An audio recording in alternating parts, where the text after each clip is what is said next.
Final hour of today's edition of the Chad Hasty Show on News Talk KFYO. There's a lot of statewide news happening, as always, and that's when we bring in our good friend, editor of Quorum Report, it's Scott Braddock. Scott, good morning. How are you today?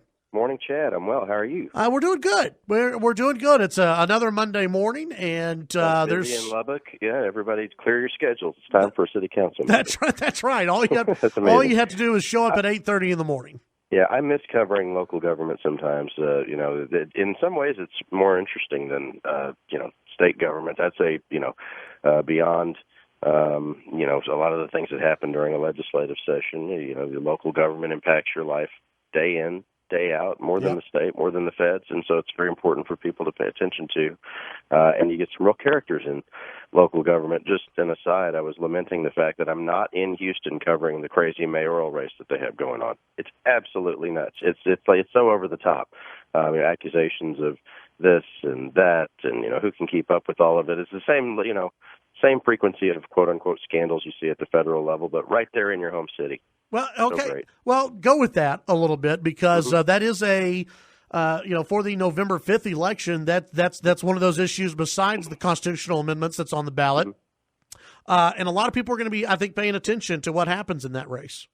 Yeah, I think so. You have a long-serving member of the Texas legislature who became mayor a few years ago, Sylvester Turner, a Democrat who has been, under the scrutiny of, the media and voters for a few reasons. One is the response to Hurricane Harvey. You have the governor and the mayor going back and forth, as you saw recently, over what has been done with recovery money there. You have a couple of other issues locally there that are firing up. You have the mayor accused of hiring one of his buddies to, take a well-paid, quote-unquote, internship position, the Houston airport system, where this quote-unquote intern makes something like $97,000 a year. People say, "Well, I wish I could get an internship like that." Yeah, absolutely. It seemed to me that the controversy there was a little contrived. It probably ought to be that they, instead of calling it an internship, just call it a job. I mean, the guy does have like 3 degrees and seems to be well qualified for some kind of a position. But when you call it an internship, people say, "Wait a minute, what is this really?" Yeah. And there are some other things, and there's the fact that you have this very colorful, if you will, interesting guy, Tony Busby, who's a trial lawyer who kind of tries to have it, but all ways about his politics. Is he a Republican? Is he a Democrat? He's somebody who, is a big contributor to, both President Trump and to Democrats. He ran for Texas House years ago. I believe it was in 2001 or 2003. Ran for Texas House as a Democrat back then.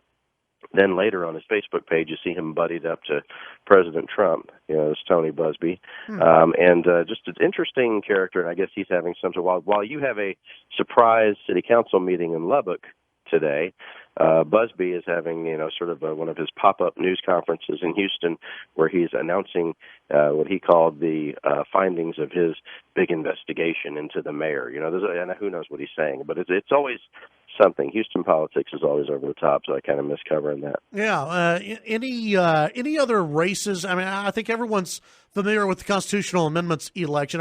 Is there anything else going on different ballots that people should be paying attention to? Oh, absolutely. So there's special elections coming up that just happen to be timed at the same time as the November election for 3 Texas House races that are going on. Now, there aren't as many sort of colorful characters as there are in that Houston mayoral race.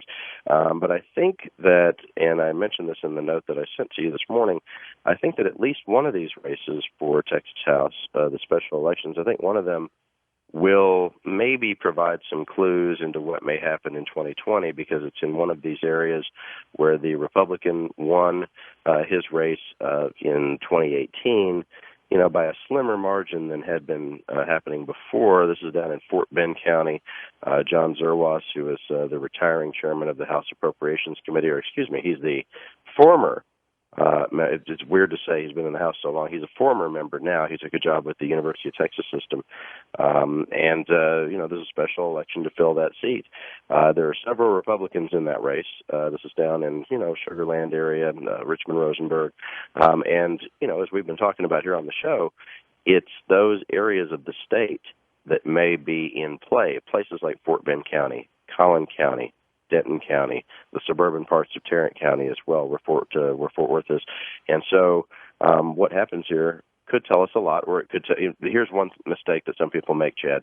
When there's a special election, and you see this nationally, anytime there's a special election to fill a congressional seat or something, there will be a full 24 hours worth of analysis for people saying, here's what this means for the next election. And the problem with that is, of course, that special elections are nothing like what happens in a normal election. Right. You don't really know. You don't know who's going to turn out. You don't know who's really playing the ground game the way that they should be doing in these special elections. A lot of times, under the radar, you'll have one party or the other, or one candidate among the people who are running, who's really just running a great. Somebody will just be running a great race, but it's under the radar, and people don't really notice it until Election Day, and they say, "Wait, what happened here? How did a Democrat win in that area?" Yeah. Well, it's because they got very organized and spent some money. And actually, this race has been mentioned nationally. A state House race in Texas was mentioned by the head of the Democratic National Committee as sort of a bellwether for what may happen. Maybe a sign that the Democrats are taking this seriously. There's only one Democrat in the race, and the Republicans have several people who are running for this. So it may be that the Republicans divide up the vote amongst, the Republicans that are available in this race, and the Democrat could win just by virtue of being the only Democrat in the race. So we'll keep an eye on it. You can argue it both ways. It could be that if a Democrat can get across the finishing line there, then it may be that much easier for Democrats to take seats in the suburban parts of the state, meaning that the Texas House majority for Republicans is maybe in more danger than some of us even thought. And, I think this was before the whole scandal with the speaker and all of that, which we can get more into, of course. But before that, we all knew that those places in the state are the places where you would want to watch, to get a sense about whether or not Republicans would stay in complete control of Texas government. They're only 9 seats away from taking the majority. The Democrats are in the Texas House, Chad, and I don't think it's out of the question at all that could happen in 2020. Yeah, I'm visiting with Scott Braddock, editor, Quorum Report. Scott, last week.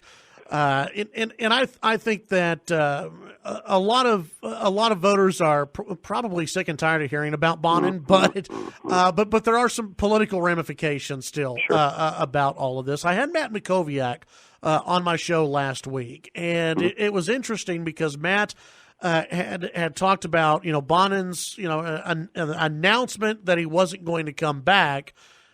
But Matt wasn't sold that Bonin could keep doing the job moving into a pivotal election year. And, could Bonin still raise the money? I mean, that's at the end of the day, we've got an election coming up in 2020. And for Republicans and for Bonin, one of the pitches that he was making was, I can raise a lot of money.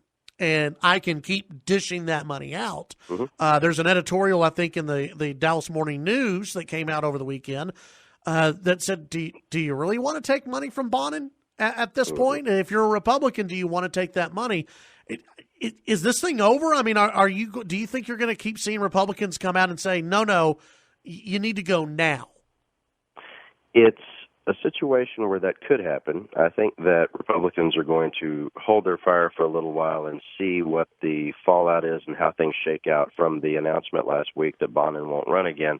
I can tell you, as far as him being able to raise money, one early indicator was a Republican lobbyist last week sent me an invitation to a fundraiser that was supposed to be happening coming up on November 4th. It was going to feature the Honorable Texas House Speaker Dennis Bonin, and this had been scheduled prior to the announcement that he would not be running again.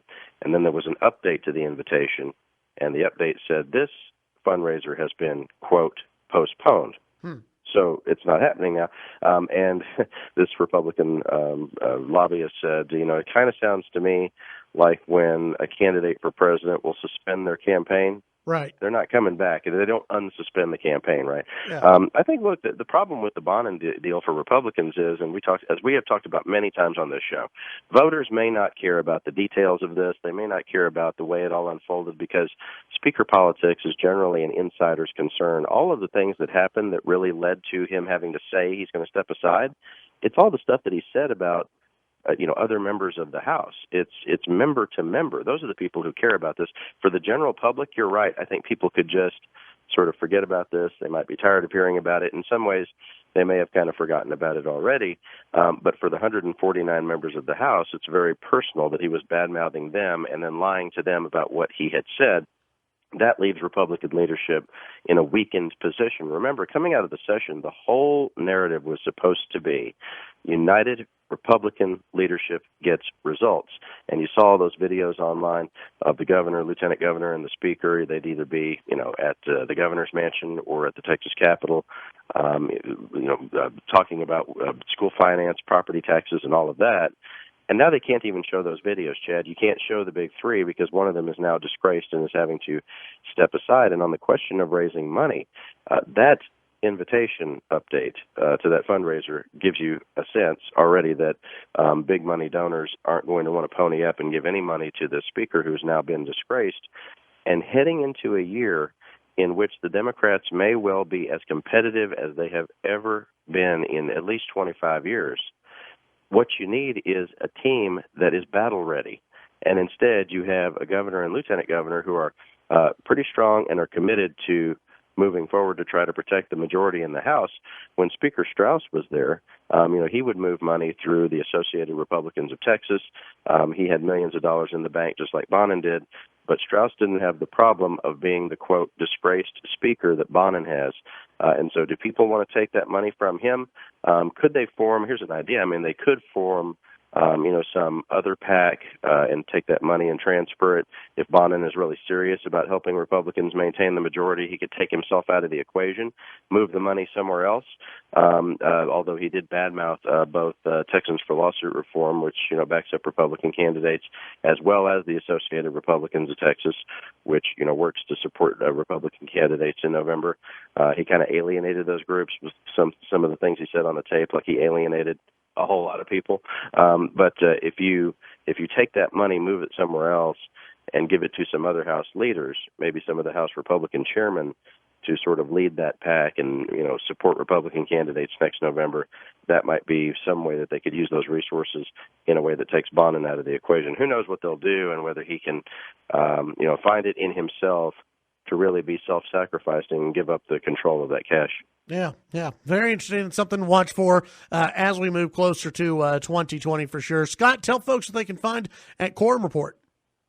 Today, the Texas House Public Education Committee is going to get together and talk about early implementation of the big school finance bill, which we can talk about more next week. I think they're going to really look under the hood now and see what's happening in school districts around the state, because didn't they tell us, Chad, this was fixing school finance? Yeah. They had done it. After all these years, they would fix school finance. I remember one lobbyist had joked at the time, early in the session, said, it's real easy to fix school finance. I've seen them do it, 5 or 6 times.